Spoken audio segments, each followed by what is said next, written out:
कहानी। एक नई कहानी। गुरु दक्षिणा।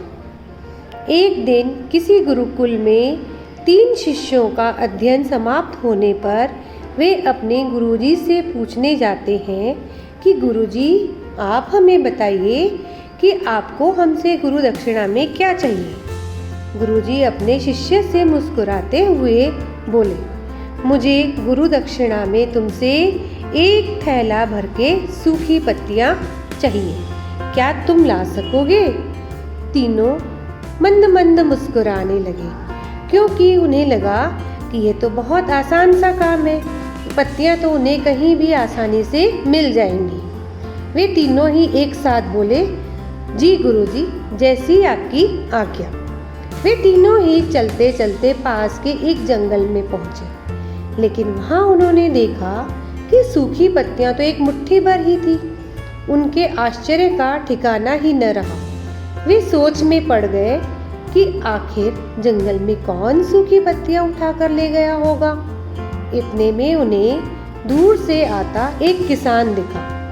वे उसके पास पहुंचकर याचना करने लगे कि वे उन्हें 1 थैला भरकर सूखी पत्तियां दे दें। उस किसान ने उनसे माफ़ी मांगते हुए कहा कि वो उनकी मदद नहीं कर सकता, क्योंकि उसने तो उन सूखी पत्तियों को ईंधन के रूप में पहले ही इस्तेमाल कर लिया। अब वे तीनों पास के ही गांव की ओर बड़ी आशा से बढ़ने लगे।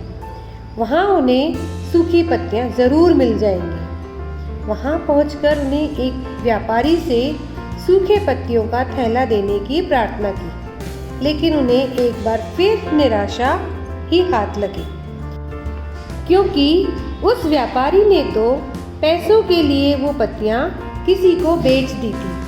फिर व्यापारी ने उदारता दिखाते हुए उनसे कहा कि पास में ही एक बूढ़ी औरत रहती है जो सूखी पत्तियां इकट्ठी करती है, वो तुम्हें ज़रूर दे देगी। लेकिन भाग्य ने उनका साथ यहाँ भी नहीं दिया, क्योंकि वो बूढ़ी माँ तो उन पत्तियों को अलग अलग करके उनसे औषधियाँ यानी दवाई बनाती थी। अब वे तीनों निराश होकर खाली हाथ ही गुरुजी के पास वापस लौट आए। उन्हें देखते ही गुरुजी ने उनसे पूछा, पुत्रों, ले आए गुरु दक्षिणा? तीनों ने सिर झुका लिया। गुरुजी के दोबारा पूछने पर उनमें से एक शिष्य कहने लगा, गुरुदेव, हम आपकी इच्छा पूरी नहीं कर पाए।